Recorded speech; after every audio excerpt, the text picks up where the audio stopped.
This was, I wonder, could Mr. Austin, since this came from some suggestions from the Hospital Association, could that be spoken to? Jeff Austin with the Hospital Association. First, I want to thank Senator Brakey for hearing a lot of what we said and taking that seriously. And you know, we're somewhere between opposition and not supporting. You know, opposition is we have a lot of concerns with what's going on here. Not supporting is simply, I don't know how we stand up and say it is okay to tell us not to obey federal law. I mean, I like to wave my fist at the federal government as much as the next guy, but so we're somewhere in that area based on this amendment. And quite frankly, as you heard at the public hearing, and as I've heard from some of my members, they are trying to do some of this stuff. And so having protection, at least from the state provisions, is appreciated, sincerely. The waiver was actually something I think the families had offered to sign. I think it is something along the lines of, we recognize that we are providing this substance to our child, and that if there are adverse outcomes associated with that it's not the fault of the hospital. You know, what a real hospital lawyer would say about the value of that waiver, I don't know. But I think it was offered by the parents in good faith as trying to say that they understand that it's not necessarily the care that's being recommended, but that they feel strongly that it's appropriate. Any additional discussion, questions? Senator Haskell and Representative Nowell. Thank you. I appreciate the work that you've done in this and providing this to us. I'm a little bit uncomfortable that it's not in legislative language, and I think that would be important to me. I'd really like to look at just, you know, what that looks like conceptually. Moving right along this path. I'm hoping that I could see something that's actually drafted, you know, where it fits, what else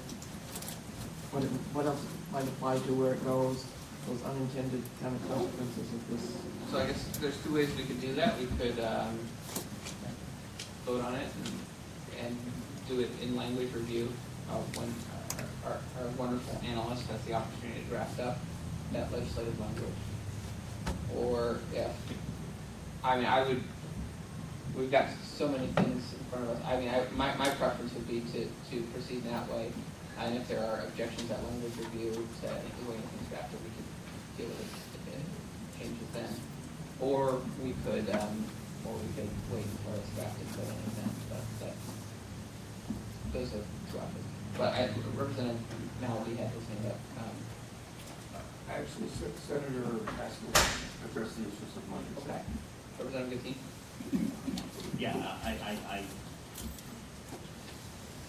me too, and maybe me too.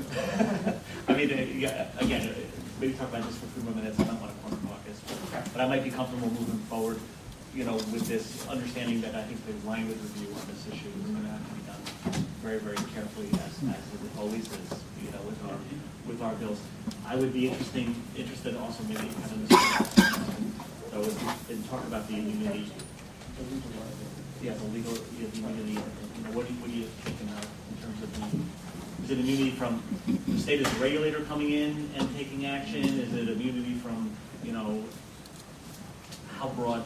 I mean, have you had a conversation or thought about how broad or how narrow the immunity needs to be for you to be comfortable? Yes. Thank you, Jeff Austin, with the Hospital Association. I think it would be consistent with some of the immunity type things you've seen in other bills, like the terminally ill right to try stuff, with language that any time a clinician is operating maybe outside bounds that have previously been established, so licensure for practitioners, licensure for facilities, immunities of that sort, criminal, anything. You'd be looking for something that's broad, because for the reasons you just stated, that this is kind of a different path with respect to the way you know, you normally approach treatment options for people in the country. And obviously, you can't provide the immunities you can't provide at the federal level, which is really ultimately a big problem. And I guess the other, this isn't necessarily a question for you, but before we caucus, I think that, and I apologize, I wasn't here for the presentation. When you talk about where medical marijuana has been determined to be clinically beneficial, I think that's a term that some people think about something very specific when they're talking about a determination of whether something's clinically beneficial, and there could be a broad range of opinion as to what that really means. That's something like that. Yeah, so again, I think that's probably a language issue that we can look at. So. Yeah, and again, in that case, we were limiting that specific piece on determining clinically beneficial specifically to children patients. So that just for those who. Well, again, I appreciate that. Yeah. Everybody's done this, the new senator, and I don't have any question. I'll have to maybe call some A couple. Representative Burstein, then we'll go over this one. I'm sorry, I had to step out for a second, but I was just curious on number one, and maybe you just spoke about this, and if you have, then you can. I'm hoping that this, in some ways, doesn't say that it prohibits cancer and end-of-life patients, that it includes. So somehow with the language, I just want to make sure that people that have these issues, they can have it as well. So so it's kind of in two pieces. So we've got part one and part two. Part one is establishing that there are particular conditions in which we would be stating that hospitals cannot prohibit a patient from having access to medical marijuana on hospital grounds. And we decided to specifically state seizure disorders in children that are qualifying patients where medical marijuana has been determined to be clinically beneficial. In the second piece, we say state licensing laws shall not prohibit hospitals from developing policy to allow qualifying patients to sell. So basically, part one says there are specific places where hospitals cannot prohibit it, and part two says that the state will allow hospitals to develop policy for any other qualifying medical marijuana patient as they are willing to do so. So are you saying then that number two covers all the things that I just mentioned, Yeah. as far as the cancer and the end of life and things like that? Right. Correct? Right. It would cover that. But in this case, we're giving hospitals the voluntary opportunity to set that policy if they choose. Yeah. Again, it's because as we've had this discussion, my understanding was particularly, we've heard of some of the cases of some of these very young children with the seizures, where at least it sounds like in their particular cases there have been no real alternative treatments that have been as effective. We know, at least in that case, that appears to be at least it appears to me to be a feature. I don't want to speak for anyone else. Just for me, if it, make sure, I get where you're going. Yeah. I just want to make sure that however this can be legalized or illegally, I hope that those other patients are, there's no exclusion of other diseases or end-of-life. Yeah. So that's just. Well, I appreciate it, Representative. Representative Hymanson? Yeah, thank you. This is such a quagmire of issues for medical prescribing. So when you step into the realm of a hospital, you're really stepping into medications that have been vetted by a very specific process. And marijuana has not. There are cannabidiols in marijuana that are potentially, useful for seizures. A lot of people have told us that. I think that's very true. In 10 years, it'll be in a pill form, in a bottle. You can buy it off the shelf in the pharmacy once all the mechanisms are in place. So right now, it's, so when you say, this is written really for patients who suffer seizure disorders, the young children we talked about. And, But I'm not aware of children that are qualifying patients where medical marijuana has been determined to be clinically beneficial. I'm not really sure what that means in terms of admitting diagnosis to a hospital for, it's a symptomatic treatment for maybe nausea, pain management, pain control, but to use that kind of language, who's determined it to be clinically beneficial and under what under what mechanism, and who's gonna vet that the clinically beneficial part? If somebody says, it's just very, very messy from knowing what it takes to admit a person and admit a child and take care of the child and then what the marijuana interacts with and why it puts the staff in a very difficult position. What it interferes with, it's not really clear. And what I've heard is that the kids with seizure disorders generally have epileptologists who work with them, and when they're admitted, the hospital has worked with them. Stop me if I'm wrong, somebody, but that's what I've heard. The worry is that they'll go into a hospital where they're told, no, you can't bring that in. And I understand that, and that's the seizure disorder part, but widening it out, I'm not comfortable with that part. I'm hearing the voices of my physician colleagues in my ear saying, you just can't have a patient of mine come into the hospital with that lax usage of marijuana and expect me to take care. I'm channeling now. Expect me to take care of that child.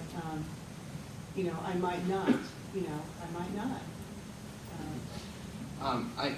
To answer at least one of the questions, at least the intent of has been determined to be clinically beneficial. My understanding with children to qualify as a medical marijuana patient, that has to be, and I know Representative Sanderson certainly knows this area a lot far better than I do, so she can correct me if I'm wrong. That has to be approved by two doctors. So at least that would be where I would say that determined to be clinically beneficial would come from, and that you have two independent doctors have already verified for this patient. But if you're admitted to a tertiary center and those two physicians are on staff in some other place, not known by the person, I'm just saying that it can get messy. Right. Just voicing those concerns. I appreciate that. Representative Sanderson. Thank you. In response to Representative Henningson's concerns about this language, I think we can change this language to something that has been determined to be maybe effective in a particular, as a particular treatment for a particular disorder. If that, we could work on that language somehow to make sure that we're not doing the whole clinically beneficial piece and making it broad, but just keeping it narrow to the specific condition for which it was recommended. We can work on that language, of course. Maybe that the admitting physician agrees with, or something. It has to. The admitting physician or provider is going to be taking care of the person who's admitted, so has to agree with the treatment that's there in order for them to say, I will take care of that person. Because if they don't, they'll say, I don't feel comfortable, taking care of this person because I don't know how the medications I'm going to be using are affecting this child with the marijuana on board, and I just don't want to, I'm not comfortable. Mm-hmm. And so it would be left to find someone who's comfortable taking care. Maybe there is someone on the staff who would, but there might not. And so, this is the messiness of that. I understand that, and I'm hoping that in this language, what we're doing is we're creating an atmosphere that allows this to be happen in a facility where you have a physician who is willing to work with if a physician has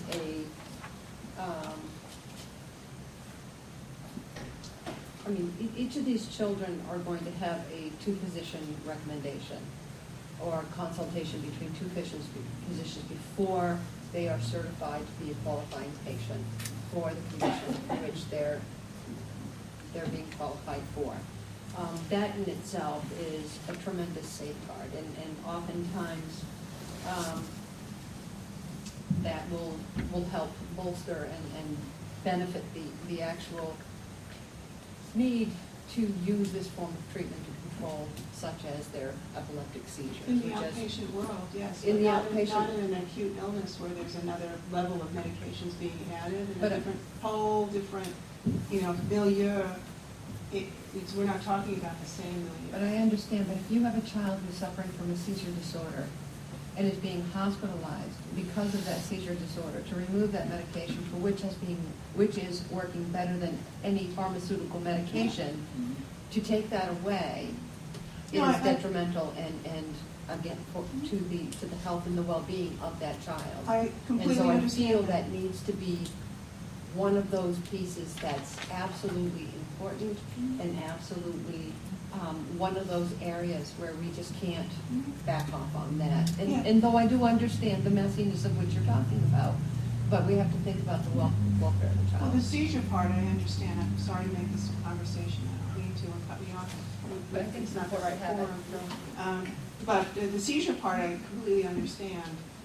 It's the other vagueness of the other determining qualifying patients determined to be clinically beneficial. Once you step into a hospital with another disease that's the child is being hospitalized for, then it becomes, it's really it's a blockade, it's a really stumbling block, because then the physician doesn't know what medications are gonna be appropriate or right, or how to treat that disease with the marijuana on board. That becomes problematic. So I'm having trouble with the seizures. I understand that. And if it's specifically written for kids with seizure disorders who use marijuana or really cannabidiol, willow bark has aspirin in it, right? So if you chew willow bark, you're going to get aspirin. The same thing with marijuana. If you have a strain of marijuana with cannabidiols in it, you're using the whole plant, but you are, using the cannabidiol potentially to control your seizure disorder. And that's the part, the medicinal part. So until we get it in a pill form, we're in this uncomfortable place for seizure disorders. And I understand that part. But it's the vagueness of the rest and the stumbling block when a kid is admitted to a hospital and asking a physician to take care of them in that time that I'm having trouble. If I may just have And one, then I'll- yeah, if I may just have And one. Representative Head is on deck. One follow-up comment is, again, we've had the two-physician consultation on this, and if a child has to be hospitalized, I have to trust in our medical community that if you have a child that's admitted to the hospital, they will weigh the fact that they are using medical marijuana to treat a qualifying condition for this child, which has been certified twice, and look at that in part or separately from the care for which they're having to be admitted to the hospital right now. I think we have to trust our physicians to make that determination, which is the most comfortable for them and in the best interest of the child. And I'll leave it at that. I can't stop. I'm sorry. It's just, turmeric, that yellow stuff that you sprinkle on food, Yep. which people take for immunologic reasons and for joint inflammation over the counter. It also increases your bleeding risk. And so if somebody comes in and no one knows that they've been taking a teaspoon of turmeric for a day, and no one asks them about it or whatever, then they have an increased bleeding risk. Not a lot of people know that. And that was found out because people were coming in and bleeding and no one really knew why. And I think the same problem is with, marijuana. People will come in, they'll say, I have marijuana, but you don't really know if it's going to interact with X drug in the treatment of the child's new disease that they came in with. And so the physician is being exposed to a range of side effects from it that they don't really understand, and it's just an uncomfortable position. Representative Hymason, I understand that. I guess I would say that a lot of that, especially with some of the don't ask, don't tell policies we force our hospitals to basically operate under. I mean, I think in many cases, a lot of that's going on already. That people have this in their system, and if we're concerned about interactions, I mean, something like this helps to bring that more out of the shadows and into the light so that doctors can take that into account as they're making their medical decisions, rather than it being something that they have to be, don't tell me about it, I can't know about it, and then they can't. I mean, so I very much appreciate the thoughtfulness with which you approach that, and I hear that. That's just my initial thought. Representative Head has the patience of a stone. Thank you. Thank you, Representative Head. And then Representative Sanders. My comment is that those medical records are available, and research is telling us the different interactions. There's a lot of information on the internet about studies that in marijuana. There just is. We all know that they're studying this a lot in medical situations. Now, I don't believe an emergency room doctor or a treating physician is, if the parent is with that child, or the child is of age and they can tell, that they're not going to know that patient is involved with a program that allows them to have medical marijuana. Now, aren't they going to do some research before they go ahead and actually say, well, I'm going to give you this, this, or this? They're going to do their own research because they are liable. And I think they'll take that responsibility quite seriously. Representative Sanderson? Just, well, Representative Hymason has a point. There are many natural remedies out there, or things in our cupboards that we're using to enhance our own medical conditions or comforts per se. But one of the things I think that's very important to remember about this, if we're comparing turmeric to marijuana, is medical marijuana is certified as a medicine. Turmeric is not. And so who would even think to let a physician know, hey, I've been making my own turmeric caps and taking them twice a day. People are certainly going to say, I am a certified medical marijuana patient. And I think there lies the difference in the actual awareness that somebody may have something on board, that there may be something the doctor needs to be aware of. Representative Gattin. I'm going to dive in here, just maybe not as deep as everybody else, but I share a lot of the same concerns that Representative Hymason has on this. And you know, and I think it really gets back to the fact that I think I'm really going to need to see the language here. If we're saying that as a matter of policy, in order to protect the hospitals from their interaction with the federal government or licensing, you know, or maybe, you know, even some kind of grant of immunity, that we're not going to let them prohibit, you know, use of marijuana in a hospital, I think I'm in on that. But again, you know, maybe I look at it a little bit more simplistically, but you know, every time I've ever gone into a hospital, or one of my kids has gone into a hospital, the first question that they're asked is, give me a list of medications you're taking. And the reason that they're asked for that list is so that the physicians treating you in a hospital can say, okay, you can continue to take this one, continue to take that one, but for what I'm treating you with here, I don't want you taking this one and this one while you're here as an inpatient. And I think that, I mean, I appreciate the fact that, you know, physicians in the community have signed off on it. Currently, there's a limitation on debilitating conditions, but I think we took a vote in this committee a couple of weeks ago that might change that. I am not super comfortable with interfering with the relationship between the patient and the treating physician in a hospital for a person who may be in a hospital in order to get care for something that could be very, very different than the reason that they're taking marijuana, using marijuana as medicine out in the community. So again, I'm interested in continuing to work this in order to get those concerns addressed. But it could be a drafting issue. But when I see hospitals may not prohibit patients, I'm very interested in seeing where that looks from a drafting perspective in the whole set. And Additional discussion? Was there still a desire to corner copy this? I think so. Okay. I still have a desire. Any still desire. additional discussion before we go to corner caucus? Seeing no discussion, then we'll corner caucus.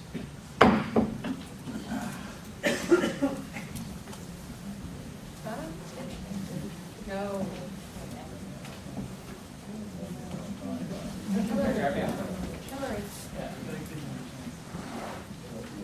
Don't touch it.